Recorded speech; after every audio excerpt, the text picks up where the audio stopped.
صل وسلم على سيدي وحبيبي وطبيبي قلبي وجسدي وروحي سيدي رسولي. Sambutan oleh Ketua TKM Pak Haji Nasriaya untuk bisa memberikan sambutan. Sebagai DKM atas nama kami menyampaikan ucapan terima kasih, selamat atas kehadiran Bapak dan Ibu pada acara pagi hari ini, yakni peringatan Maulid Nabi besar Muhammad SAW. Kami dari pengawas Yayasan Al-Muhajirin Bahari menyampaikan sambutan, yaitu bahwasanya tema peringatan Maulid tahun 2004 sudah menandani akhlak Rasulullah SAW untuk menjadi generasi tangguh di era digital. Bapak Ibu sekalian, jamaah Al-Muhajirin, hari ini khusus kita mengadakan acara yang menurut saya amat punya nilai, amat punya arti, dikaitkan dengan situasi yang berkembang dan dalam perubahan zaman.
Bismillahirrahmanirrahim. Assalamualaikum warahmatullahi wabarakatuh.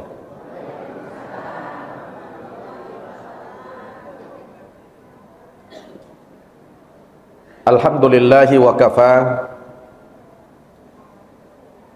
wassalatu wassalamu ala nabiyyinal mustafa wa ala alihi wa ashabihi ahli sidqi wal wafa. Subhanaka la ilma lana illa ma 'allamtana innaka antal alimul hakim. La haula wa la quwwata illa billah. Amma ba'd.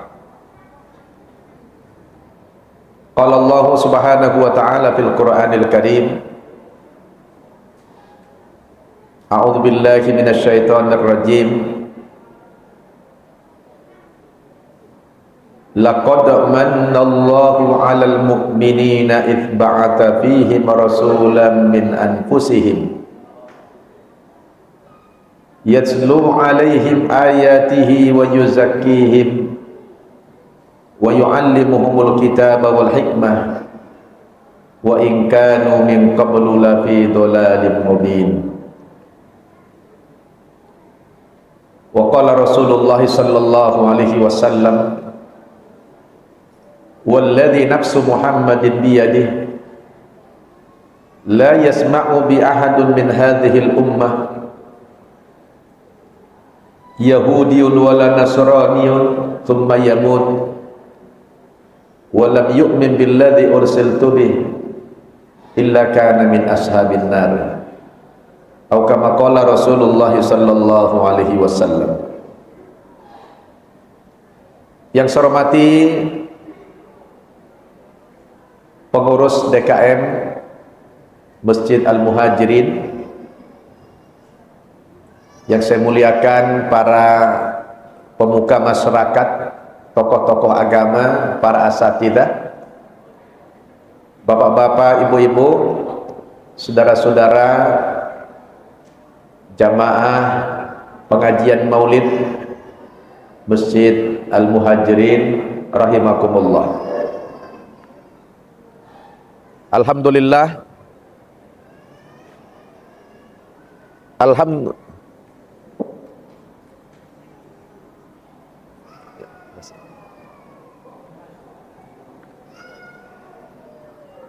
Alhamdulillah, pagi ini atas izin Allah Subhanahu wa taala saya dapat bersilaturahmi di Masjid Al-Muhajirin ini dalam rangka memperingati Maulid Nabi Muhammad sallallahu alaihi wasallam tahun 1446 Hijriah, dengan mengambil tema meneladani akhlak Rasulullah sallallahu alaihi wasallam. Mudah-mudahan dari peringatan Maulid ini kita mendapatkan pencerahan, mendapatkan tambahan wawasan ilmu pengetahuan untuk kita jadikan pedoman dalam kehidupan kita sehari-hari. Amin ya rabbal alamin. Salawat dan salam mari sama-sama kita sampaikan kepada beliau, junjungan kita, pemimpin kita, rasul kita, qudwah kita dan idola kita, Nabi Muhammad sallallahu alaihi wasallam, yang pada pagi hari ini sejarah kehidupan beliau sedang kita kenang kembali. Mudah-mudahan dengan peringatan Maulid ini kita semakin cinta kepada beliau dan mengikuti sunnah-sunnahnya, dengan harapan kelak kita mendapatkan syafaat dari beliau di hari yauma la yanfa'u malun wala banun illa man atallaha biqalbin salim. Amin ya rabbal alamin. Bapak-bapak, ibu-ibu yang saya muliakan, kaifa asbahtum jami'an? Apa kabar Bapak Ibu di pagi hari ini? Sehat semuanya? Alhamdulillah. Saya belum sempat istirahat, sudah langsung ceramah. Saya disuruh sarapan dulu. Sarapan, saya pikir ada waktu, rupanya langsung ceramah. Jadi ngos-ngosan saya Pak Agus. Bapak Ibu sehat semuanya ya? Alhamdulillah. Sudah agak lama saya tidak ke sini. Dulu awal Covid ya. Peringatan nuzul Quran kalau tidak salah ya. Hari ini kembali memenuhi undangan pengurus. Momentumnya adalah peringatan Maulid Nabi Muhammad sallallahu alaihi wasallam. Bapak Ibu yang saya muliakan, karena kita sudah saling kenal mengenal satu dengan yang lain, maka saya tidak perlu mengenalkan diri lagi. Dan tadi Pak Agus juga sudah membacakan sekilas biodata saya. Maka saya langsung saja kepada inti pengajian kita ini. Kalau boleh tahu berapa menit saya Pak ceramah? Berapa lama? 2 jam. Ini nggak main-main. Bapak Ibu sanggup dengan ceramah 2 jam? Sanggup? Saya yang pingsan. Insya Allah ya. Baik. Tadi mengawali ceramah ini, saya membacakan satu ayat di dalam Al-Quran, surat Ali Imran ayat 64. Allah Subhanahu wa taala berfirman, a'udzubillahi minasyaitonir rajim. Laqad mannallahu 'alal mu'minin. Laqad mannallahu 'alal mu'minina id ba'atha fihim rasulan min anfusihim yatlu 'alaihim ayatihi wa yuzakkihim wa yu'allimuhumul kitaba wal hikmah wa in kanu min qablu lafi dhalalin mubin. Laqad mannallahu 'alal mu'minin. Sungguh merupakan nikmat Allah yang paling besar atas orang-orang yang beriman. Bapak Ibu, boleh bertanya enggak? Boleh bertanya enggak? Bu, kalau ada pertanyaan kepada kita, wahai Bapak Ibu, nikmat apa yang paling besar Allah berikan kepada kita? Jawabnya apa, Bu? Nikmat iman, nikmat Islam. Saya kalau di mana-mana bertanya kepada jamaah, jawabannya pasti sama. Apa nikmat yang paling besar? Jawabnya nikmat iman dan Islam, Ustaz. Tidak. Nikmat Allah yang paling besar kepada kita bukan nikmat iman dan Islam. Lalu apa nikmat Allah yang paling besar? Kalau berdasarkan ayat yang saya baca tadi, nikmat yang paling besar itu kata Allah, id ba'atha fihim rasulan min anfusihim, yaitu diutusnya Nabi Muhammad sallallahu alaihi wasallam ke dunia ini. Itulah yang menjadi nikmat yang paling besar kepada kita, bukan nikmat iman dan Islam. Sebab andai kata sampai hari ini Nabi Muhammad belum lahir, apa mungkin kita bisa beriman kepada Allah? Apa mungkin kita bisa beriman kepada Islam? Bisa tidak, Bu? Sepertinya tidak mungkin. Kenapa? Karena sebelum Nabi Muhammad sallallahu alaihi wasallam lahir, manusia berada dalam kesesatan, manusia berada dalam kehidupan yang jahiliyah. Wa in kanu min qablu lafi dhalalin mubin. Dulu mereka berada pada kesesatan yang nyata, kata Allah. Karena sepeninggal Nabi Isa alaihi salatu wassalam, terjadi kekosongan pengiriman Nabi yang namanya masa fatrah. Terjadi kekosongan pengiriman Nabi. Hampir 6 abad lamanya Allah tidak mengutus Rasul. Sedangkan ketika Nabi Isa telah pergi dari dunia ini, menurut kita dia diangkat ke langit, diselamatkan dari pembunuhan orang-orang Yahudi. Menurut saudara kita umat Nasrani, dia mati disalib dalam rangka menebus dosa. Sepeninggal dia itu hampir 6 abad lamanya tidak ada pengiriman Nabi. Sementara agama yang diwariskan Nabi Isa dan kitab suci yang diwariskan oleh beliau waktu itu sudah mengalami perubahan, mengalami tahrif, sehingga manusia itu tidak mengenal lagi Allah Subhanahu wa ta'ala. Nabi Isa meninggalkan agama karena dirusak agamanya, malah terjadi pengkultusan kepada Nabi Isa. Dia malah dianggap sebagai Tuhan. Kitab sucinya dirubah oleh para pengikutnya.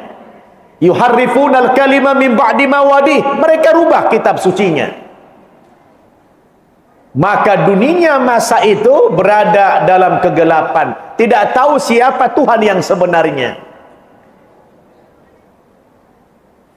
Maka kata Allah tadi, begitu Nabi Muhammad lahir, itulah yang menjadi nikmat yang paling besar. Maka dengan diutusnya beliau, Alhamdulillah kita ini bisa mengenal Allah Subhanahu wa taala dan bisa menyembahnya. Alhamdulillah. Ibu bersyukur enggak? Kita sangat bersyukur lahir di suatu zaman di mana Nabi Muhammad telah diutus. Maka aneh kalau ada orang yang hidup di zaman sekarang belum mengakui kepemimpinan Nabi Muhammad, justru mengakui kepemimpinan Nabi Isa alaihissalatu wassalam. Saya tegaskan, yang bersangkutan salah lahir. Betul Pak? Yang bersangkutan salah lahir. Mestinya dia lahirnya sebelum tahun 570 Masehi. Sebelum tahun 570 Masehi itu era kepemimpinan Nabi Isa alaihissalatu wassalam. Maka mereka wajib menjadikan Nabi Isa sebagai pemimpinnya, sebagai nabinya. Tapi sejak tahun 571 Masehi, di mana Rasul sudah dilahirkan oleh Allah Subhanahu wa taala ke dunia ini, maka mau tidak mau, setuju atau tidak setuju, pemimpin kita adalah Nabi Muhammad sallallahu alaihi wasallam. Dia kebetulan Allah jadikan sebagai nabi terakhir. La nabiyya wa la rasula ba'da. Tidak ada nabi, tidak ada rasul sesudah beliau. Betul? Allah sudah tegaskan dalam Al-Quran, ma kana Muhammadun aba ahadim min rijalikum walakin rasulallahi wa khataman nabiyyin wa kana Allahu bikulli syai'in alima. Muhammad itu bukan bapak, bukan kakek salah seorang di antara kamu, tapi Muhammad itu adalah utusan Allah dan sekaligus penutup para nabi. La nabiyya wa la rasula ba'da. Tidak ada nabi, tidak ada rasul sesudah beliau. Yakin Bapak Ibu? Yakin? Makanya kita memponis Ahmadiyah itu sebagai aliran sesat, aliran yang kafir, karena Ahmadiyah mengakui Mirza Ghulam Ahmad itu sebagai nabi. Haram hukumnya. Haram hukumnya mempercayai ada nabi sesudah Nabi Muhammad sallallahu alaihi wasallam. Maka kita beruntung ibu-ibu. Kita beruntung Pak. Kita lahir sesudah beliau diutus oleh Allah Subhanahu wa taala. Maka orang yang tidak beriman kepada kepemimpinannya, Nabi katakan, walladzi nafsu Muhammadin biyadih la yasma'u bi ahadun min hadhil ummah yahudiyyun wala nasraniyun thumma yamut wa lam yu'min billadzi ursiltu bih illa kana min ashabin nar. Demi Allah yang jiwa Muhammad berada di tangan Allah, tidak ada salah seorang di antara umat ini yang telah mendengarkan perkataanku, baik langsung maupun tidak langsung, apakah itu orang Yahudi atau Nasrani, thumma yamut, kemudian mereka mati, walam yu'min billadzi ursiltu bih, sampai mati mereka belum beriman kepada kerasulanku, kata Nabi, illa kana min ashabin nar, melainkan mereka semua penduduk neraka jahanam, kata Nabi. Jadi Bapak Ibu, siapa yang mati di era Nabi Muhammad sudah diutus oleh Allah tapi tidak beriman kepada kerasulannya, malah beriman kepada nabi yang sebelumnya, mengabaikan nabi sekarang, maka mereka itu sebaik apapun dia, sesoleh apapun dia, setakwa apapun dia kepada Tuhannya, maka imannya ditolak oleh Allah Subhanahu wa taala, amal-amalnya ditolak oleh Allah Subhanahu wa taala, dan di akhirat mereka penduduk neraka jahanam. Na'udzubillahi min dzalik. Kenapa? Karena mereka hidup di zaman kerasulan Nabi Muhammad tapi mereka tidak beriman kepada kerasulannya. Itu yang menyebabkan mereka menjadi ahli neraka kelak. Saya kalau sudah tegas pidato begini bicara akidah, kadang-kadang saya mau nangis Bapak Ibu. Kenapa? Karena ayah saya itu meninggal dalam keadaan yang tidak muslim. Ayah saya itu meninggalnya Kristen. Ibu saya alhamdulillah 2 bulan sebelum meninggal dapat hidayah masuk Islam. Alhamdulillah. Jadi ibu sempat masuk Islam, ayah tidak sempat. Kenapa? karena lebih dulu ayah saya meninggal sebelum saya masuk Islam. Ya, kalau ibu masih jumpa saya, ibu masih jumpa, jadi saya sempat dakwahi ibu saya, dan alhamdulillah beliau ikut masuk Islam. Jadi, tapi kalau bicara akidah, kita tidak boleh memang main perasaan. Kita harus tegas kalau sudah bicara akidah. Maka orang suka tanya saya, Ustaz, ayahmu kan tidak muslim, kamu kalau berdoa suka nggak mendoakan ayahmu? Oh, saya bilang tidak boleh. Tidak boleh mendoakan ayah yang sudah meninggal dalam keadaan yang tidak beriman, karena dilarang sama Allah. Maka lin nabiyyi walladzina amanu ayastaghfiru lil musyrikina walau kanu uli qurba min ba'di ma tabayyana annahum ashabul jahim. Tidak pantas bagi Nabi Muhammad dan orang-orang yang beriman. Apanya tidak pantas? Berdoa, memohonkan ampun kepada Allah atas dosa-dosa orang musyrik, walau kanu uli kurba, sekalipun orang musyrik itu keluarga terdekatmu, ayahmu atau ibumu atau anakmu. Min ba'di ma tabayyana annahum ashabul jahim, setelah nyata bagi mereka bahwa orang-orang musyrik, orang-orang kafir itu tempatnya di neraka jahanam. Na'udzubillahi min dzalik. Perasaan harus kita korbankan kalau sudah bicara akidah Islam. Betul Bapak Ibu? Betul? Maka sekali lagi kita bersyukur kepada Allah lahir di satu zaman di mana Nabi Muhammad telah diutus oleh Allah Subhanahu wa taala. Alhamdulillah. Bersyukur enggak, Bu? Bersyukur enggak, Pak? Pernah tidak Bapak Ibu satu saat merenungi itu? Lagi muhasabah dia, direnungi, membayangkan, andaikan saya dulu lahir sebelum Nabi Muhammad lahir, saya mau jadi apa? Alhamdulillah ya Allah, terima kasih ya Allah, Engkau telah lahirkan saya di satu zaman di mana Nabi Muhammad telah Engkau utus ya Allah. Pernah enggak kita secara sadar dalam muhasabah kita mengungkapkan kata-kata itu? Belum pernah ya? Maka harus pernah. Saya apalagi paling bersyukur kepada Allah, karena kalau saya ingat dulu dosa saya, Bu, sebelum menjadi muslim itu banyak banget dosa saya kepada Nabi. Biasalah orang-orang non-muslim suka mengejek Nabi Muhammad, betul nggak? Dulu paling kalau saya berantem sama orang Islam, yang jadi ejekan Nabi Muhammad ini, karena kita belum tahu, betul?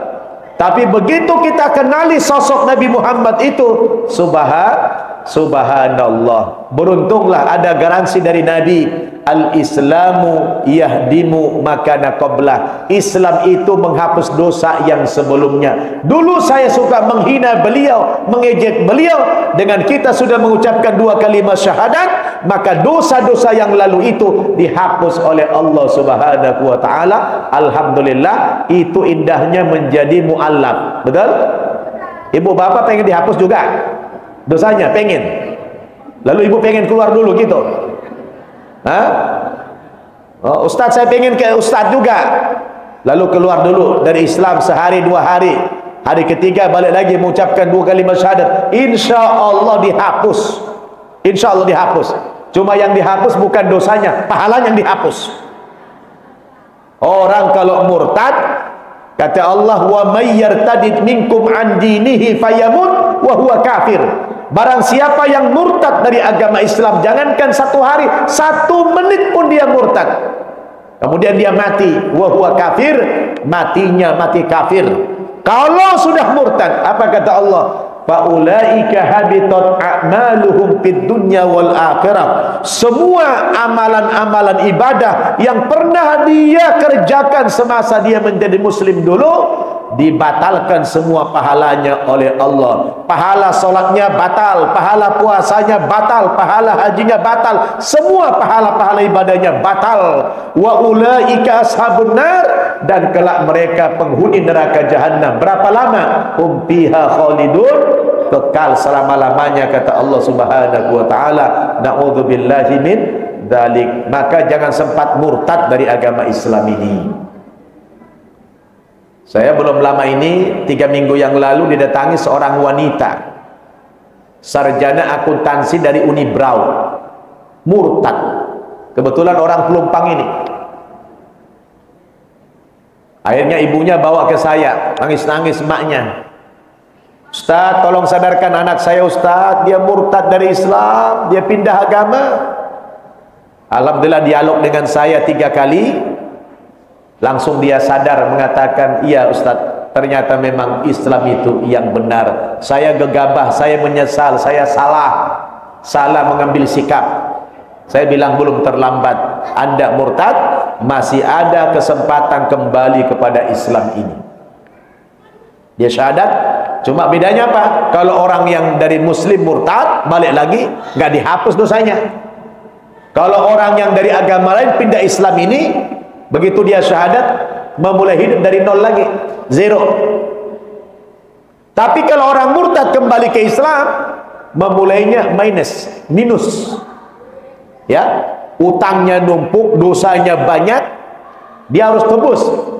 Dengan cara apa? Memperbanyak taubat nasuha. Insya Allah orang yang murtad balik ke Islam lagi masih diterima oleh Allah Subhanahu wa ta'ala. Di zaman sekarang ada orang murtad rasanya aneh, apalagi pindah ke agama Nasrani itu lebih aneh lagi. Sementara orang di dunia hari ini yang terjadi berbondong-bondong meninggalkan agama Nasrani. Maka aneh rasanya kalau ada orang Islam pindah. Orang di dunia pada meninggalkan agama mereka. Saya baru saja pulang keliling safari dakwah di Amerika. Saya kemarin keliling Amerika itu untuk yang ke-10 kalinya. Alhamdulillah saya keliling Amerika itu sudah 40 states, 40 provinsi saya keliling Amerika. Jadi alhamdulillah saya jadi banyak tahu Amerika itu, ujung ke ujung saya tahu Amerika. Berkat dakwah ini. Saya kemarin dakwah keliling di Amerika hampir 1 bulan. Subhanallah, Pak, iman saya drastis nanjak. Kalau saya keliling ceramah di barat di Amerika khususnya, pulang-pulang iman saya meningkat. Tapi kalau saya ceramah keliling di Indonesia dari Aceh sampai Papua, rasanya iman saya datar-datar saja. Tidak ada yang menginspirasi, biasa saja. Saya bersyukur bisa keliling dunia dengan dakwah. Makanya kemarin saya ceramah Maulid hari Senin kemarin di Muara Bungo Jambi. Ditulis di spanduk, hadirilah tablik akbar dalam rangka memperingati Maulid Nabi, dengan penceramah Ustadz Nababan dari Jakarta. Di bawah ditulis dai nasional. Saya protes. Kalau ada orang mengatakan saya dai nasional, itu fitnah. Yang benar adalah dai internasional, saya bilang. Betul? Bagaimana tidak dai internasional, saya bilang. Saya 4 benua pergi ceramah, saya bilang. Jadi jangan bikin dai nasional di situ, saya bilang. Agak sombong dikit. Alhamdulillah. Apa yang saya lihat sekarang di barat? Bu, di barat hari ini sedang terjadi as-sahwah al-islamiyah al-kubra, kebangkitan Islam secara besar-besaran. Tiap hari orang masuk Islam, terutama pasca krisis kemanusiaan di Palestina. Itu yang demo di Amerika bukan hanya orang Islam. Yang paling banyak demo justru orang Kristen dan orang-orang Yahudi non-Zionis. Mereka menuntut kemerdekaan rakyat Palestina, sehingga diantara mereka banyak yang mendapatkan hidayah masuk Islam karena mereka kagum dengan kehebatan iman orang Palestina. Diperangi, mereka masih tegar. Puluhan ribu menjadi syuhada, tapi Allah ganti dengan ratusan ribu orang yang masuk Islam. Alhamdulillah. Di Amerika itu Pak aneh. Saya sholat Jumat Di masjid itu di luar, di teras-teras begini disiapkan kursi-kursi. Saya pikir kursi itu buat orang-orang yang uzur.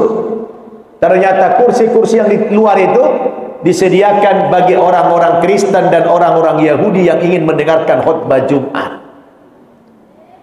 Dan hampir tiap Jumat, habis sholat Jumat, ada yang masuk ke dalam minta disyahadatkan. Kenapa ada orang Kristen di situ? Karena rumah ibadah mereka sudah dijualin, gereja-gereja mereka sudah dijualin. Maka kemarin saya kaget dikerjain sama panitia.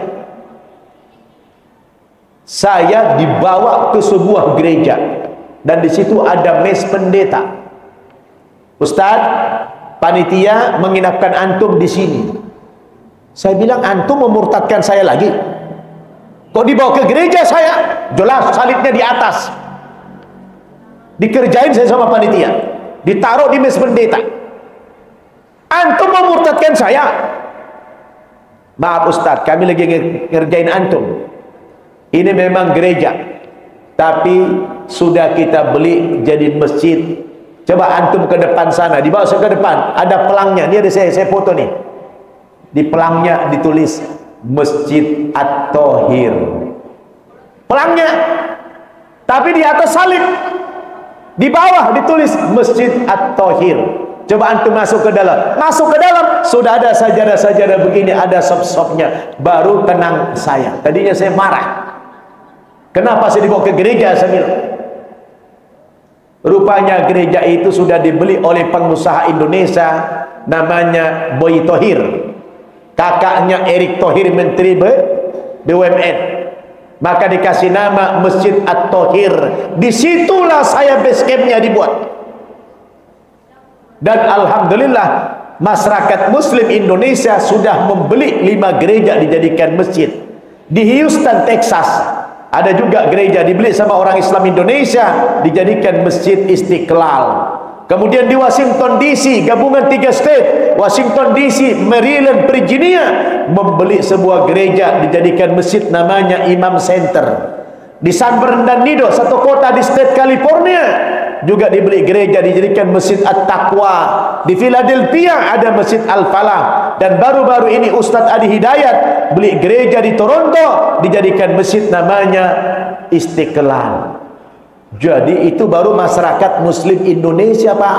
Belum lagi orang-orang dari Middle East, belum lagi orang-orang dari Pakistan, Bangladesh, Turki. Entah berapa ratus gereja yang sudah dijual dijadikan masjid di Amerika itu. Subhanallah. Maka hari ini, hari begini ada orang murtad dari Islam, itu rasanya aneh. Sedangkan orang di barat sana berbondong-bondong meninggalkan agama itu, dan sebagian kecil mereka ada yang masuk Islam. Maka di sana yang paling banyak sekarang apa? Agnostik. Apa Pak? Agnostik. Bukan penganut Kristen, agnostik. Mereka tadinya penganut Kristen, tapi mereka tinggalkan agama itu, sedikit masuk Islam, sebagian besarnya memilih menjadi agnostik. Apa itu agnostik? Orang yang masih percaya kepada Tuhan, tapi tidak percaya lagi sama agama.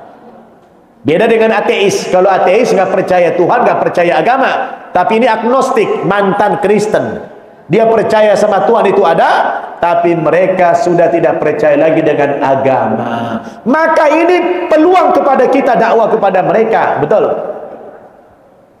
Karena sekarang ini mereka sedang meragukan kebenaran agamanya. Orang-orang non-muslim sekarang meragukan kebenaran agamanya. Saya beruntung, Bu, Pak. Alhamdulillah saya sudah mengunjungi 3 tempat suci agama-agama samawi. Saya sudah mengunjungi tanah suci kita, tempat suci kita, Makkah. Sudah mengunjungi Madinah. Maka kalau saya bikin kartu nama, saya tidak bikin gelar H. H artinya haji. Kenapa? Karena saya sudah 5 kali haji. Jadi kalau saya nulis harus H 5 itu. Jadi ketawa orang nanti bacanya. Betul nggak? Jadi H nanti itu. Maka saya nggak bikin gelarnya di kartu nama.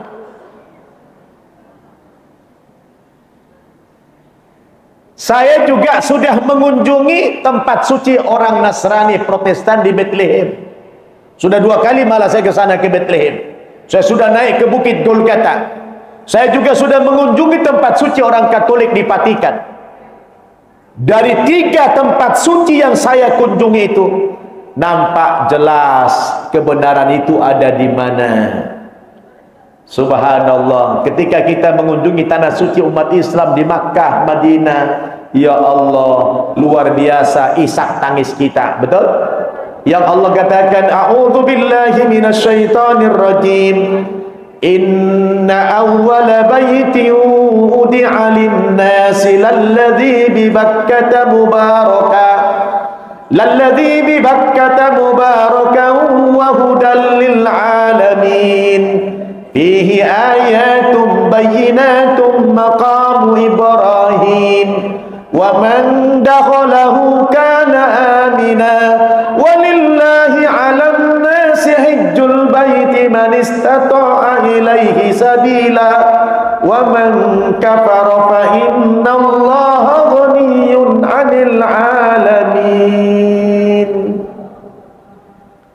Inna awwala baitin, sesungguhnya rumah yang mula-mula dibangun di muka bumi ini, udi'a linnas, sebagai sarana beribadah umat manusia kepada Allah, itulah rumah yang terletak lalladzi bi Bakkah, yang terletak di lembah Bakkah. Di dalam Al-Quran, Makkah itu namanya Bakkah. Apa bu? Bakkah. Bakkah itu ada artinya apa? Tangisan. Dari kata baka ya baki bakkatan, artinya tangisan, lembah tangisan. Saya tidak tahu bagaimana sejarahnya, kok bisa Bakkah berubah menjadi Makkah. Orang Arab menyebutnya Makkah. Kalau Makkah itu tidak ada artinya, tapi Bakkah dia ada artinya. Mungkin karena lidahnya orang Arab, Pak, kadang-kadang lebih sulit menyebutkan huruf-huruf Arab daripada kita. Orang Mesir itu kalau menyebutkan huruf Qaf itu yang kedengaran G, go. Bukan qala Allah tapi golallah. Golallah. Jayid, dia bilang apa? Gayid. Itu orang Arab loh. Bilang jayid, gayid. Bakkah menjadi Makkah. Kita orang Indonesia, Pak, Bu, kadang-kadang lebih fasih menyebutkan huruf Arab itu. Apalagi huruf ba. Orang kita Jawa lebih bagus huruf ba-nya. Mau kemana, Mas? Mau ke Bandung. Mau ke Bandung. Ba-nya mantap. Kol-kolat. Betul. Mau ke Bogor. Ya. Tapi orang Arab menyebutkan huruf ba itu sulit, maka disebut Makkah. Yang sesungguhnya dalam Al-Quran bukan Makkah, tapi Bakkah. Inna awwala baitin udi'a lin-nasi lalladzi bi Bakkah. Rumah yang mula-mula dibangun di muka bumi ini sebagai sarana beribadah manusia kepada Allah, itulah rumah ibadah yang terletak di lembah Bakkah, lembah tangisan itu. Memang benar, Pak, memang benar, Bu. Tidak ada orang yang masuk ke tanah suci Islam itu yang tidak menangis. Bapak Ibu sudah haji belum? Semuanya ini. Ada yang sudah? Yang belum? Masih banyak belum? Kenapa belum, Bu? Kenapa belum haji? Bu? Belum ada uang? Oh, belum ada uang. Orang pergi haji itu memang dasarnya 3 faktor. Berapa, Pak? Berapa, Bu? 3. Yang pertama faktor nisab. Yang kedua faktor nasab. Yang ketiga faktor nasib. Ya. Jadi ada 3 faktor. Orang bisa pergi haji 3 faktor itu. Faktor nisab, nasab, nasib. Nisab artinya yang bersangkutan sudah mampu. Dia mampu setor ONH, ada uangnya. Dia istita'ah. pergi haji. Karena apa? Sudah nisab. Ada orang belum nisab, dah punya uang dia, tapi faktor nasab, keturunan, bapak ibunya kaya, maka anaknya dihajikan. Betul? Saya kebetulan faktor nasib. Nisab waktu itu belum punya uang, nasab orang tua saya tidak muslim, dan mungkin berangkatkan haji saya.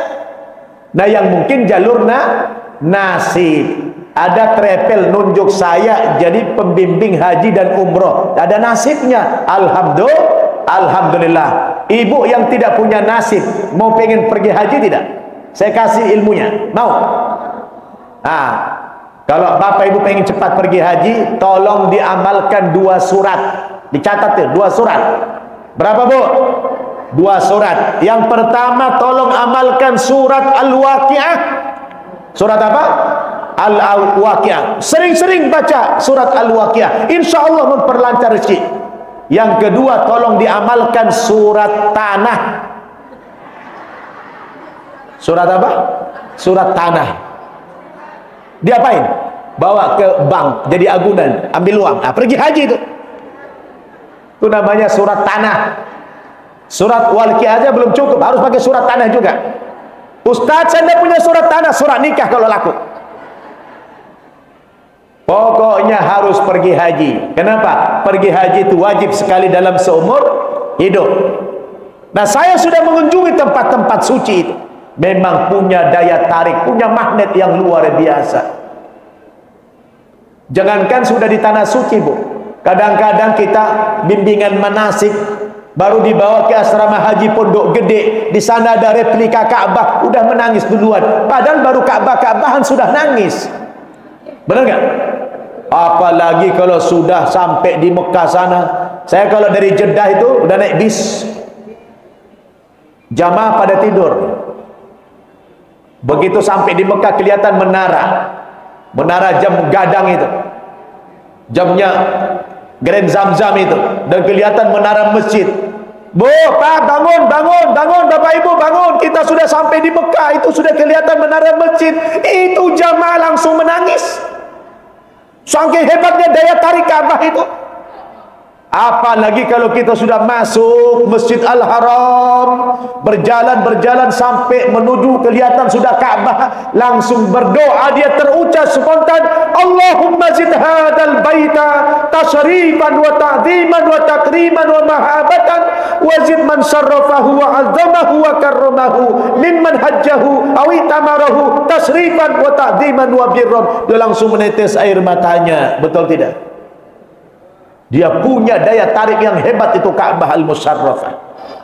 Tapi saya lihat ketika di Bethlehem, orang-orang Nasrani yang kunjung ke sana biasa-biasa saja. Kita lihat di Vatikan sana biasa-biasa saja. Di dunia ini sudah Allah perlihatkan kebenaran, yang mana yang hak, yang mana bukan hak. Betul? Maka wajar kalau sekarang orang berbondong-bondong masuk Islam itu. Karena Allah katakan, idza ja'al haqqu wa zahaqal batil innal batila kana zahuqa. Apabila kebenaran itu sudah muncul, kebatilan itu dengan sendirinya akan lenyap. Coba lihat di Amerika. Saya kalau nonton TV di Amerika itu, puluhan channel yang menayangkan siaran-siaran yang banyak menghina Islam, menghina Nabi Muhammad sallallahu alaihi wasallam. Tiap hari beritanya menjelekkan Islam. Tapi hancurkah Islam di barat? Tidak. Allah mengatakan, yuriduna ayutfi'u nurallahi biafwahihim wa ya'ballahu illa ayutimma nurahu walau karihal kafirun. Mereka orang-orang kafir berusaha untuk memadamkan cahaya Islam ini dengan mulut-mulut mereka, dengan propaganda-propaganda mereka. Mereka memframing Islam ini sebagai agama yang teroris. Hancurkah agama Islam di barat? Tidak. Wa ya'ballahu illa ayutimma nurah. Justru cahaya Islam itu semakin terang benderang di mana-mana, yang ditandai dengan orang berbondong-bondong masuk agama Islam ini. Alhamdulillah, itu kebenaran janji Allah dalam Al-Quran. Huwallazi arsala rasulahu bil huda wa dinil haq liyudhhirahu 'ala dini kulli walau karihal musyrikun. Dialah Allah Subhanahu wa taala yang telah mengutus Nabi Muhammad dengan membawa petunjuk berupa Al-Quran wa dinil haq, dan agama yang benar, yaitu agama Islam, supaya dengan agama Islam itu, kata Allah, liyudhhirahu 'ala dini kulli, dimenangkan terhadap seluruh agama-agama, apapun nama agama itu di dunia ini, walau karihal musyrikun, meskipun orang-orang musyrik itu membencinya. Jadi Islam itu luar biasa, Bu, luar biasa, Pak. Betul? Bu, semakin ditekan Islam semakin bangkit. Hari ini terjadi kebangkitan Islam itu di negara mana, Bu? Subhanallah. Maka kita bersyukur, alhamdulillah. Nah, kenapa Barat hari ini luar biasa kebangkitan Islam? Karena orang-orang Islam di sana yang jumlahnya minoritas itu, mereka luar biasa istiqomah. Istiqomah. Mereka punya komitmen mensyiarkan Islam ini luar biasa. Kalau kita di Indonesia istiqomah itu berat, Bu, ya? Bu, berat apa ringan istiqomah? Hah? Istiqomah berat. Yang ringan apa? Istirahat. Hah? Istiqomah berat, yang ringan istirahat. Saya bangga. Apa yang bikin iman saya nanjak kalau keliling Amerika? Ketika saya menyaksikan komitmen saudara-saudara kita Muslim di sana terhadap Islam itu luar biasa. Contoh, karena saya menginap di mes pendeta, ex-pendeta, di dalam Masjid At-Thohir, itu jarak dari mes ke masjid itu cuma 10 meter. Subuh, kalau sholat subuh, masjidnya lebih besar dikit sana daripada ini. Kalau sholat subuh, Bapak Ibu, setiap subuh itu minimal 2 shaf. 2 shaf itu lebih kurang 60-an orang.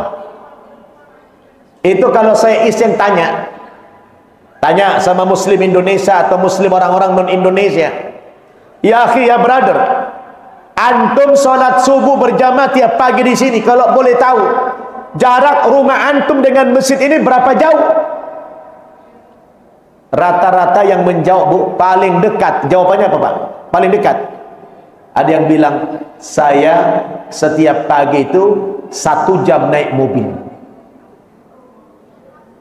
Siapa yang tidak nangis, Bu? 1 jam naik mobil, itu yang paling dekat. Bahkan ada yang bilang 1,5 jam tiap subuh. Bahkan tiap sholat yang jahar, maghrib, isya, subuh. Subhanallah. 1 jam di pagi hari, kira-kira berapa kilo, Pak, itu? Berapa kilo itu? Kalau 1 menit saja 1 kilo minimal, berarti 60 kilo. 1 jam itu 60 kilo. 60 kilo setiap hari dia sholat subuh berjamaah. Siapa yang tidak menangis mendengarkan testimoni ini? Sementara kita di Indonesia, jarak rumah kita dengan masjid cuma beberapa langkah, dah sanggup kita sholat di masjid. Betul tidak? Ini sungguh menginspirasi saya. Lalu saya bilang, Pak, saudara, kenapa kalian tidak sholat subuh di masjid, di rumah saja? Ada rukhsah. Kenapa? Rumah Anda jauh dengan masjid. Apa mereka bilang? Ustaz, kita sudah membeli gereja dijadikan masjid. Siapa yang akan memakmurkan masjid ini kalau bukan kami-kami? Makana lil musyrikina ay'muru masajidallah syahidina ala anfusihim bil kufur. Tidak mungkin orang-orang musyrik itu yang akan memakmurkan masjid Allah syahidina ala anfusihim, sementara mereka mempersaksikan dirinya sebagai orang yang kafir kepada Allah. Tak pantas orang musyrik memakmurkan. Karena dalam sejarah yang memakmurkan Masjid Al-Haram itu adalah orang musyrik sebelum Fatu Makkah. Dulu ketua Masjid Al-Haram siapa? Abu Jahal. Wakilnya siapa? Abu Lahab. Sekretarisnya siapa? Abu Janda. Udah ada bercanda belum? Maka Allah katakan tidak pantas orang-orang yang memakmurkan rumah Allah itu orang musyrik, tidak pantas. Lalu siapa yang pantas? Innama ya'muru masajidallah man amana billahi wal yaumil akhir wa aqamas salah wa ataz zakah wa lam yakhsha illallah fa asa ulaika ay yakunu minal muhtadin. Yang pantas memakmurkan rumah Allah itu adalah orang-orang yang beriman kepada Allah dan beriman kepada hari akhirat. Terharu enggak kita Bapak Ibu? 1 jam dia mengendarai mobil. Karena bagi mereka laki-laki itu wajib sholat di masjid berjamaah. Makanya kalau ibu punya suami sholat di rumah, dia minta sarung, jangan kasih sarung, kasih mukena dia. Bapaknya kasih mukena. Ma, tolong siapin sarung ma, mau sholat, kasih mukena dia. Ma, salah ngasih mama, ini bukan sarung, ini mukena nih. Lah iya, ini kan alat sholat juga. Karena papa sholatnya di rumah, maka mama kasih papa itu mukena. Sebab yang wajib di rumah sholat itu perempuan. Kalau papa sholat di rumah, berarti papa perempuan. Mama kasih ini mukena. Bu, sanggup bilang gitu sama suami? Sanggup bu? Kalau dia minta sarung kasih mukena. No, bapak no. Kalau bapak laki-laki no, ke masjid Al-Muhajirin tuh. Begitu, benar. Kita malu sama orang Amerika sana, betul? Ibu bapak tahu nggak bagaimana hebatnya iman mereka? Padahal itu maghrib sekarang ini, maghrib musim summer begini, musim panas, itu maghrib jam berapa? Jam 9:10 menit. 9:10 menit itu baru maghrib, baru azan tuh. Isya jam berapa? Isya itu jam 11. Kalau dia sholat Isya jam 11, pulang 1,5 jam atau 1 jam, sampai rumah paling cepat jam 12 malam, betul? Subuh jam berapa subuh di Amerika sekarang? Jam 3. Terbayang enggak Bapak Ibu? Jam 12 lewat baru sampai di rumah, jam 3 pagi sudah harus nongol di masjid lagi. Bagaimana tidak nangis kita Bapak Ibu menyaksikan hebatnya iman mereka? Itu yang membuat Islam di Amerika itu berjaya. Kenapa? Orang di sana punya komitmen kepada Islam itu luar biasa. Ada seorang ibu bilang sama saya, ibu orang Indonesia kebetulan, Ustaz, saya dulu waktu di Indonesia tidak pernah pakai jilbab. Padahal di mana-mana orang berjilbab, tidak pakai jilbab saya. Justru saya pakai jilbab di Amerika ini Ustaz. Kenapa Bu? Saya bilang, kenapa di Indonesia tidak berjilbab, malah di sini pakai jilbab? Iya Ustaz. Ketika saya sampai di Amerika ini, melihat wanita-wanita kayak binatang semuanya saya lihat. Telanjang, apalagi musim panas. Rasanya kayak binatang, saya aja perempuan malu melihat mereka. Lalu saya jumpa dengan seorang ibu yang pakai jilbab yang panjang. Hati kecil saya berkata, ini yang benar si ibu ini. Dia jaga kehormatan dirinya, dia jaga dirinya. Subhanallah, akhirnya dia dapat hidayah pakai jilbab di Amerika. Ada lagi seorang bapak bilang sama saya, Ustaz, saya dulu di Indonesia tidak pernah sholat, saya kenal sholat di Amerika ini. Kenapa Pak? Dia bilang, begitu saya kerja di Amerika, melihat orang Amerika ini tidak jelas tujuan hidupnya. Mereka pergi pagi pulang sore, begitu pulang langsung ke kasino, mereka judi, mereka diskotik, tidak punya tujuan hidup. Tapi ketika saya lihat orang Islam sholat, ya Allah, lihat wajahnya bersinar-sinar, saya tersentuh. Orang di sini tidak punya tujuan hidup. Mereka tidak menikah. Kalaupun menikah itu dengan sejenis, laki-laki sama laki-laki, perempuan sama perempuan. Kalaupun ada yang nikah laki sama perempuan, istrinya suruh operasi supaya tidak punya anak. Maka ada diprediksi orang tahun 2050 mendatang, boleh jadi Muslim di Amerika mencapai 30%. Sekarang baru 2% Muslim di Amerika. Kenapa? Karena orang Islam di sana sekarang beranak terus. Belum lagi ada orang yang imigran ke Amerika dari negara-negara Muslim lainnya. Tapi orang Amerika sendiri sudah enggan beranak. Mereka lebih suka memilih kawin sejenis, laki-laki sama laki-laki, perempuan sama perempuan, dan itu disahkan oleh gereja mereka. Na'udzubillahi min dzalik. Jadi saya kalau keliling itu nangis, Pak. Pernah lagi suatu hari, Bu, suatu hari sholat Jumat di daerah Tulsa namanya. Tulsa itu Oklahoma State. Saya numpang sholat Jumat ke satu masjid. Sebelum sholat Jumat ada pengumuman, saudara-saudara, kita nanti habis sholat Jumat jangan bubar dulu. Kita akan ada melakukan fundraising. Tahu fundraising? Ngumpulin dana membeli gereja, dijadikan masjid. Harganya $1 juta. Jadi kita fundraising nanti habis sholat Jumat. Saya penasaran, Pak, Bu, penasaran, saya tungguin bagaimana fundraising di sana. Begitu selesai salam, ternyata kayak orang-orang Minang modelnya, main lelang. Berdiri satu orang panitia nawarkan, Bapak Ibu, kita mau lelang ini gereja. Dimulai dari $10.000, komitmen saja. Siapa yang mau kok infak wakaf $10.000? Rame yang tunjuk. 9.000 rame, sampai 500 rame. Begitu selesai ini udah sepi, udah pada bubar. Tiba-tiba ada satu orang nunjuk. Dia bilang apa? $100.000. Wah, langsung saya ambil ini kalkulator. 100.000 kali 16.000, 1,6 miliar. Wah, besar nih. Ini orang harus saya hampiri nih. Cocok jadi donatur saya nanti nih.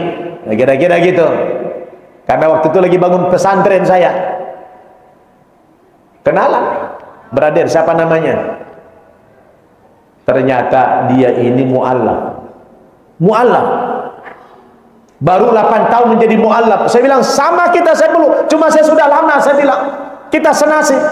Brother, kalau boleh tahu, Anda menyumbangkan uang $100.000 buat beli gereja, Anda paling besar. Kalau boleh tahu, Anda bisnis apa, usaha apa Anda sehari-hari? Dia bilang, sorry, saya bukan pengusaha, saya bukan bisnismen, tapi saya hanya seorang supir taksi. Really? Benar Anda supir taksi? Iya. Kaget saya, Bapak Ibu, supir taksi nyumbang $100.000 dan dia paling besar, mu'allaf lagi baru 8 tahun. Lalu saya tanya, bagaimana Anda kok nekat menyumbangkan $100.000 Anda supir taksi? Gimana ceritanya itu? Dia bilang, itu spontan saja. Tadi kan waktu ada pengumuman dari pengurus masjid akan membeli gereja dijadikan masjid. Saya ini sudah 40 tahun supir taksi. Saya itu pengen punya rumah, pengen beli rumah. Selama 40 tahun itu saya baru berhasil mengumpulkan uang $100.000 itu. Umur saya sekarang sudah 65 tahun. Ya, harga rumah paling murah di sini $300.000. Uang saya baru ada 100.000. Umur sudah 65 tahun, 100.000 40 tahun saya kumpulin. Maka tadi waktu ada pengumuman, spontan saja ada bisikan ke telinga saya, kamu kan pengen punya rumah, uangmu kan baru 100.000. Harga di sini kan 300.000. Umurmu kan sudah tua, dan mungkin lagi kau bisa beli rumah di dunia. Maka infakkanlah uang yang 100.000 itu dengan harapan kau nanti akan dapat dapat istana di sorga. Maka spontan saja saya serahkan tabungan saya 100.000 itu untuk membeli gereja. Itu saya langsung nangis, Bapak Ibu. Saya peluk dia dengan lama, dengan kencang saya peluk dia. Saya menangis, saya bilang, hari ini saya jumpa dengan Abu Bakar zaman now. Karena dalam sejarah cuma Abu Bakar yang berani mengorbankan hartanya semua kepada Nabi. Sampai Rasul bertanya, yang kau tinggalkan di rumah buat anak istrimu apa? Dia jawab, Allahu wa Rasuluh, Allah dan Rasulnya yang aku tinggalkan.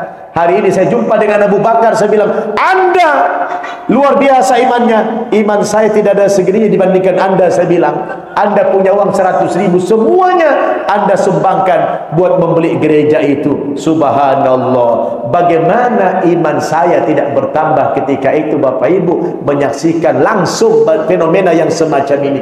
Ini yang membuat Islam di Amerika itu bangkit.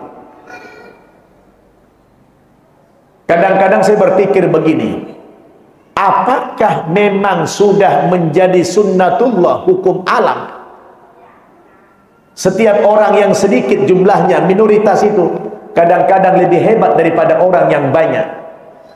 Seperti dalam sejarah perang Badar, umat Islam cuma 300, orang kafir 1000 lebih, yang menang adalah orang Islam. Apakah sudah menjadi sunnatullah, orang yang kelompok kecil itu adalah lebih berkualitas? Allah katakan, kam min fi'atin qalilatin ghalabat fi'atan katsiratan bi'nillah. Berapa banyak kelompok yang kecil mampu mengalahkan kelompok yang besar bi'nillah, dengan seizin Allah Subhanahu wa ta'ala. Lihat Indonesia, kita di Indonesia ini mayoritas. Siapa yang paling hebat di Indonesia? Kita apa orang non-muslim? Orang non-muslim. Yang kuasai ekonomi kita siapa sekarang? Orang non-muslim. Yang kuasai politik kita sekarang siapa? Kebanyakan orang non-muslim. Ekonomi mereka kuasai. Tapi lihat di Amerika, kita minoritas. Siapa yang paling hebat sekarang? Orang Islam paling hebat, imannya paling hebat. Sampai di Times Square di New York itu sudah 2 tahun berturut-turut diadakan sholat tarawih berjamaah. Subhanallah. Jadi Bapak Ibu Saudara, inilah yang kita bicarakan, ini fakta. Maka di hari begini ada orang murtad, rasanya sangat memalukan, betul? Sementara orang di mana-mana sekarang terus mengalami kebangkitan, dan cenderung sekarang ini agama tetangga kita itu sudah ditinggalkan, tapi agama Islam menjadi pilihan yang utama hari ini. Maka kita umat Islam dengan peringatan Maulid Nabi ini, kita Bapak Ibu setiap kali mengadakan peringatan Maulid, ada satu hal kita yang diingatkan oleh Allah. Apa itu Bapak Ibu? Kita memperingati Maulid Nabi begini bukan hanya penyegaran, mengingatkan kita betapa pentingnya mengikuti sunnah-sunnah Nabi. Ada satu hal yang paling penting. Di setiap kali kita memperingati Maulid ini, kita diingatkan oleh Allah. Apa itu Bapak Ibu? Apa itu Bapak Ibu? Kita diingatkan tentang tugas kenabian yang dipikulkan di pundak orang Islam hari ini. Bukankah di dalam Al-Quran Allah mengatakan, wa ma arsalnaka illa kaffatan linnas basyiran wa nadhira walakinna aktsarun nasi la ya'lamun. Tidak kami utus engkau Muhammad terkecuali kepada seluruh umat manusia.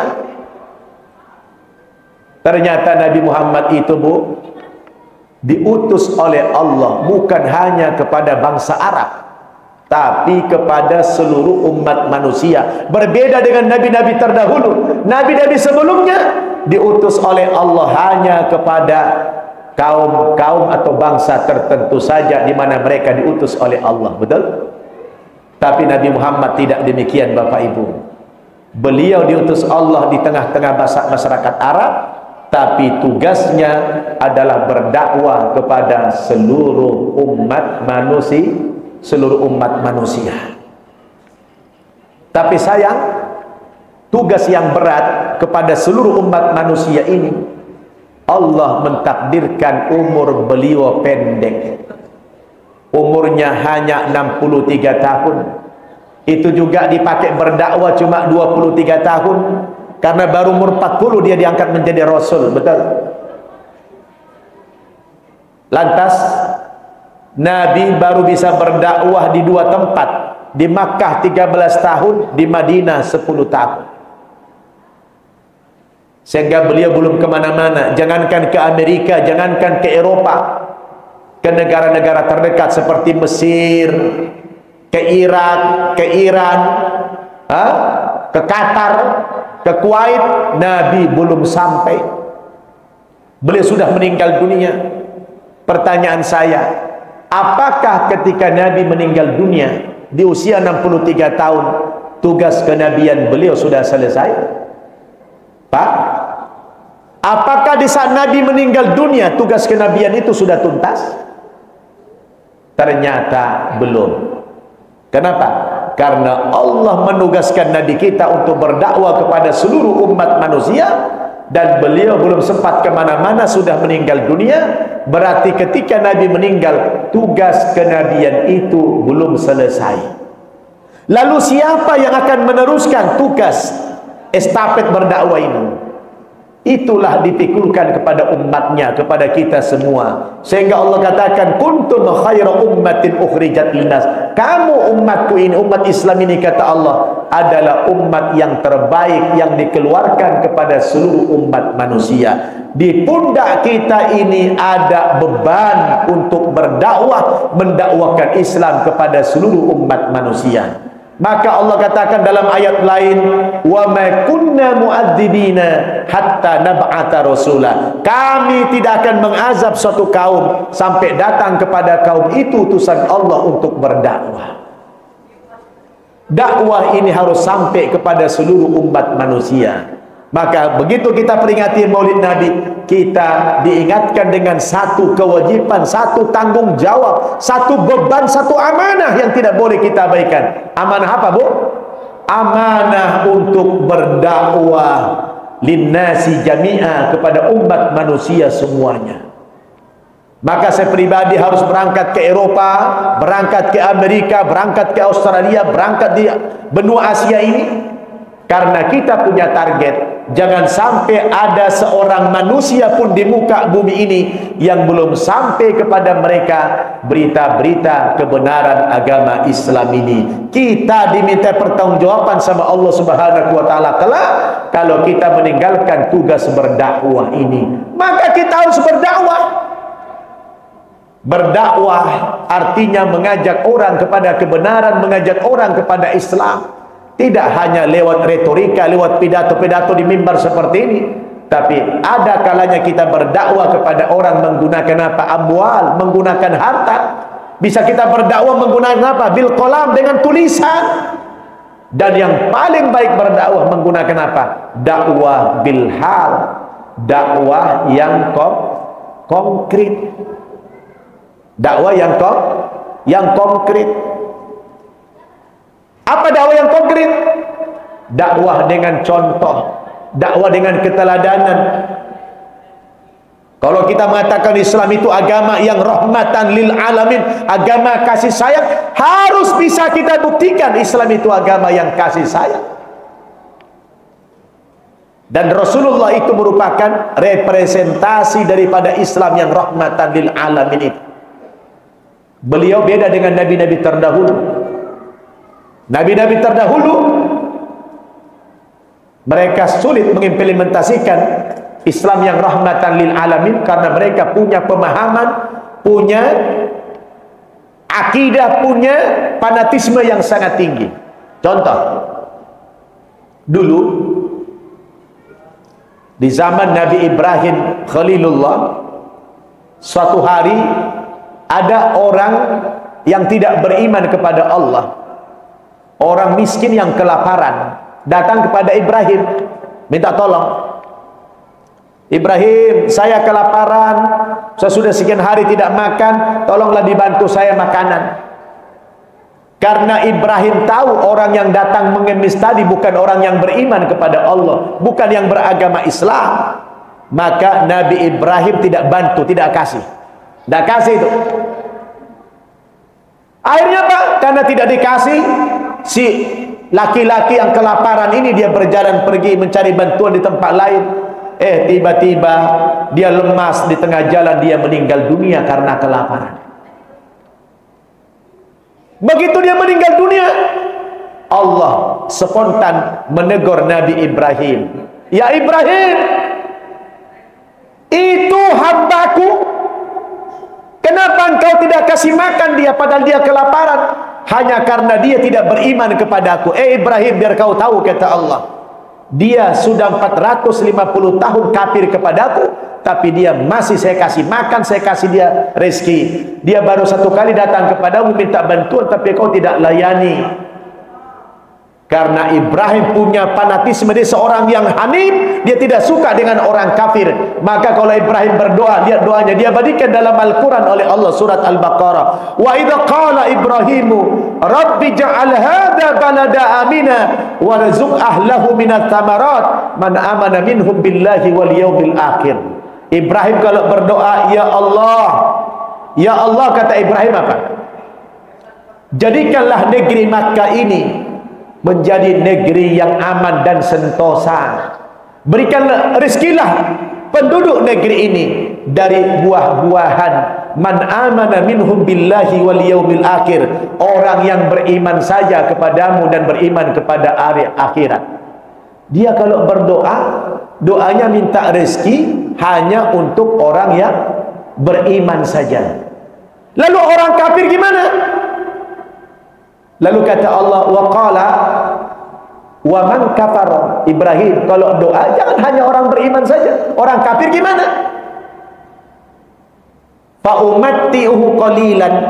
Orang kafir juga aku kasih rezeki, aku kasih dia kesempatan hidup sebentar di dunia ini. Thumma atarruhu ila adzabin nar. Kemudian nanti di akhirat aku azab mereka, aku giring mereka ke azab neraka, kata Allah Subhanahu wa ta'ala. Saking fanatiknya Nabi Ibrahim kalau berdoa minta rezeki kepada Allah, yang dia mintakan hanya kepada orang yang beriman saja. Betul? Orang kafir dia tidak mau. Tapi Rasulullah tidak demikian, Bapak Ibu.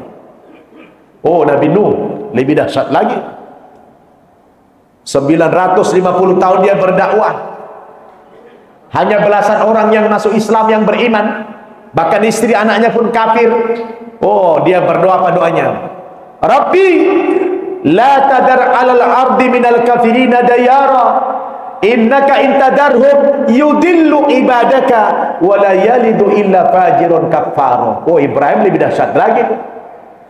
Apa Nabi Nuh? Ya Allah, kata Nabi Nuh, jangan kau biarkan orang kafir lagi hidup di dunia ini, karena mereka tidak akan beriman kepadamu, ya Allah. Sesungguhnya jika engkau biarkan mereka hidup di dunia ini, wala yalidu illa fajirun kafaro, mereka tidak melahirkan anak kecuali anak yang durhaka, yang lari daripadamu, ya Allah. Oleh karena itu sikat saja mereka. Kira-kira begitulah doanya Nabi Nuh. Tapi Rasulullah, lihat bagaimana implementasi rahmatan lil alamin Rasulullah itu dalam Islam ini. Ketika di Taif dia dilempari pakai batu berlumuran darah, giginya sampai copot. Malaikat penjaga gunung marah-marah. Ya Rasulullah, doa minta kepada Allah supaya bukit-bukit gunung yang ada di sekitar Taif ini saya angkat, saya ratakan penduduk Taif ini. Apa kata Rasulullah? Saya diutus oleh Allah bukan untuk mengazab umatku, tapi aku diutus oleh Allah sebagai rahmat. Maka Nabi berdoa, Allahumma hdi qaumi fa innahum la ya'lamun. Ya Allah, berikan petunjuk kepada kaumku. Mereka melempari saya, mereka menyakiti saya, mereka menzalimi saya, karena mereka tidak tahu kalau saya adalah utusanmu kepada mereka, ya Allah. Oleh karena itu, Allahumma hdi qaumi fa innahum la ya'lamun. Berikan mereka petunjuk, ya Allah, mereka kaum yang tidak mengetahui. Ini Rasulullah luar biasa akhlaknya.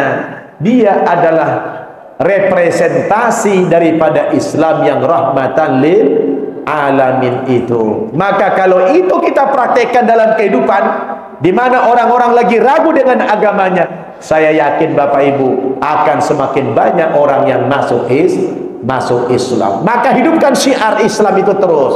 Syiar PHBI, syiar sholat berjamaah, hidupkan. Itu yang dilakukan saudara kita di Amerika.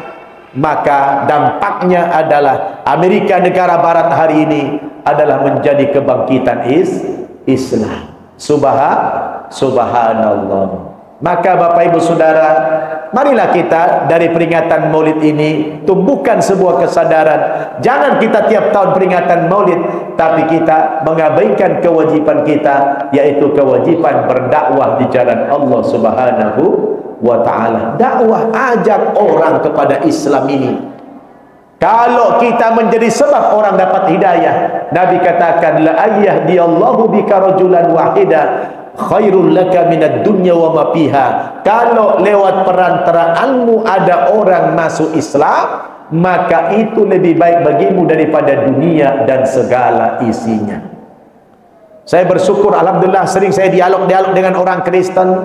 Setiap kali dialog itu mereka masuk Islam. Kadang sekali dua kali pertemuan sudah gugur minta masuk Islam. Justru pengalaman dakwah saya, Bu, yang sulit mengislamkan orang Islam.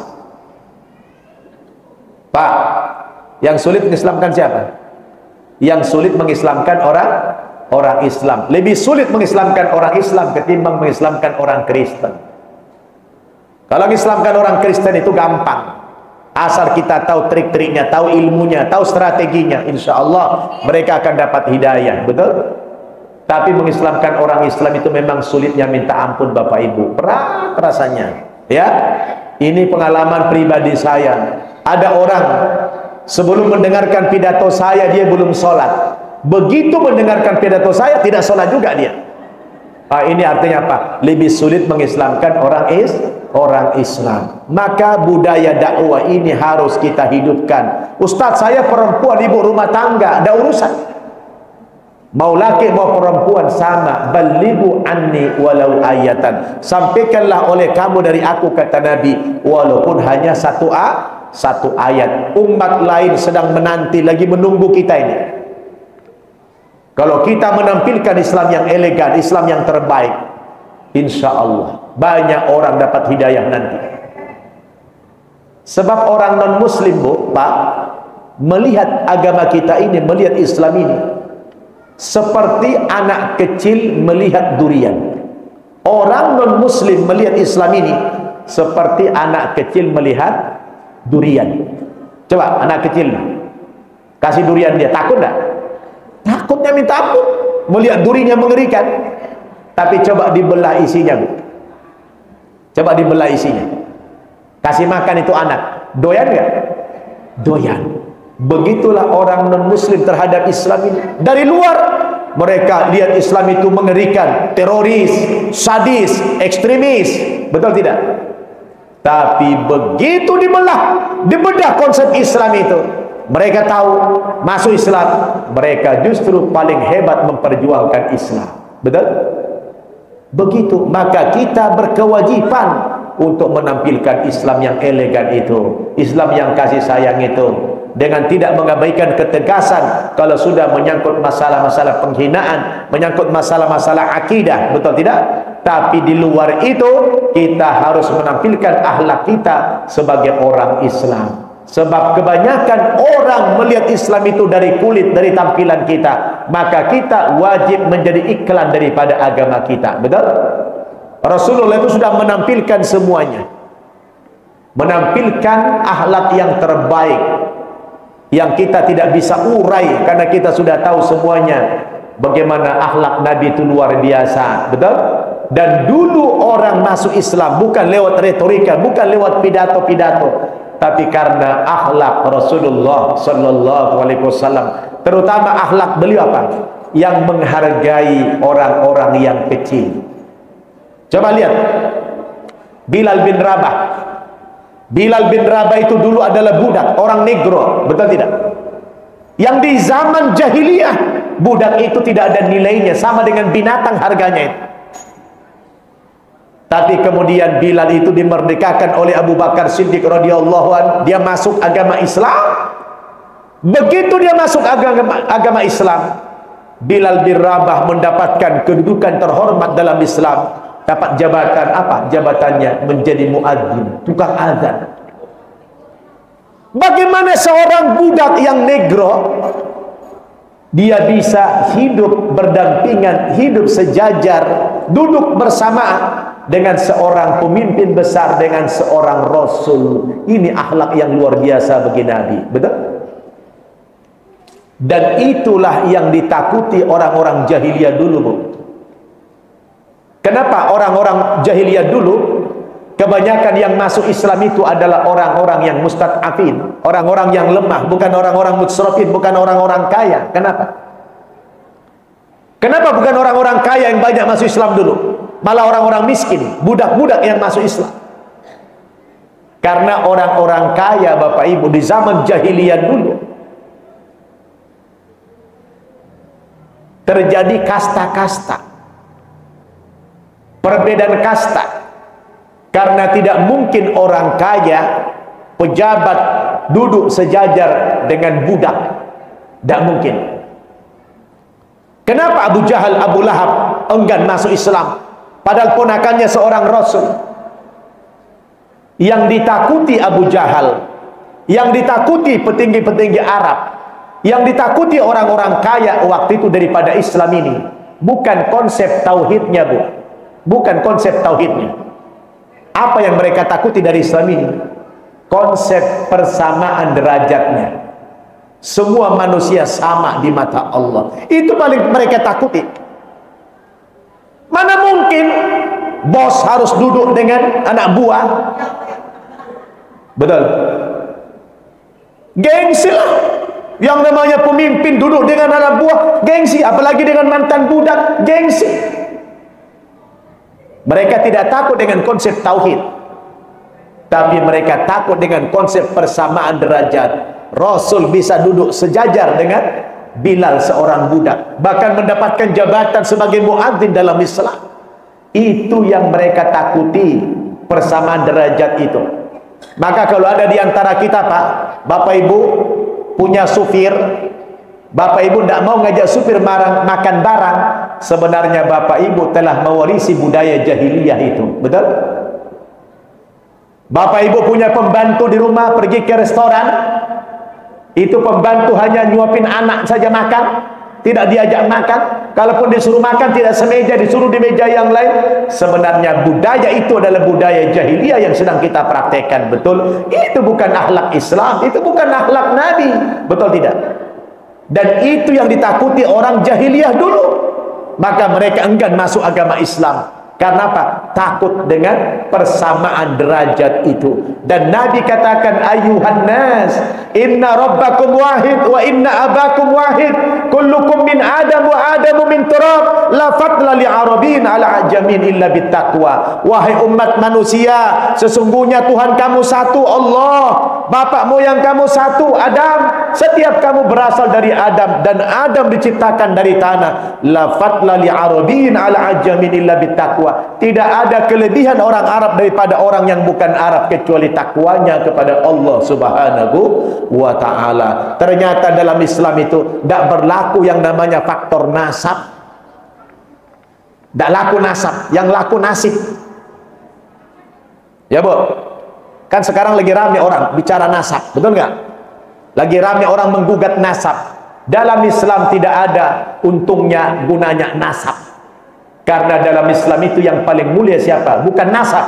Yang paling mulia itu adalah orang yang paling takwa kepada Allah. Inna akramakum indallahi atqakum. Sesungguhnya yang paling mulia di antara kamu adalah orang yang paling takwa di antara kamu kepada Allah Subhanahu wa ta'ala. Maka oleh karena itu, mari kita praktekkan sunnah-sunnah Nabi yang mulia ini, bahwa kita sama di mata Allah. Yang paling mulia tentu adalah takwanya kepada Allah Subhanahu wa ta'ala. Sanggup Bapak Ibu mengamalkan itu? Sanggup? Sanggup kita berdakwah ini Bapak Ibu? Harus sanggup. Dan mari terus kita hidupkan syiar Islam ini. Makmurkan ini terus rumah-rumah Allah Subhanahu wa ta'ala. Dengan demikian kita berhasil memperingati Maulid setiap tahunnya. Saya sudah diingatkan oleh panitia, waktunya sudah habis. Ceramah bukan karena banyaknya menjadi baik, tapi karena baiknya lah insya Allah menjadi banyak. Semoga tidak banyak yang kita sampaikan di pagi hari ini, hanya motivasi-motivasi saja. Semoga ini menginspirasi kita semua. Pulang dari sini kita, iman kita bertambah, takwa kita bertambah, ukhuwah kita semakin hebat, sehingga kita merasakan ke depannya izzul Islamul muslimin, kejayaan Islam dan umat Islam. Kalau dengan akhlak kita ada orang dapat hidayah, insya Allah kita diberikan pahala yang besar oleh Allah Subhanahu wa ta'ala. Terima kasih atas segala perhatiannya. Mudah-mudahan tausiah singkat ini manfaat kepada kita semua. Mohon maaf kalau ada kekurangan. Mari kita tutup dengan doa kafaratul majlis. Subhanakallahumma wa bihamdika asyhadu an la ilaha illa anta astaghfiruka wa atubu ilaik. Wassalamualaikum warahmatullahi wabarakatuh.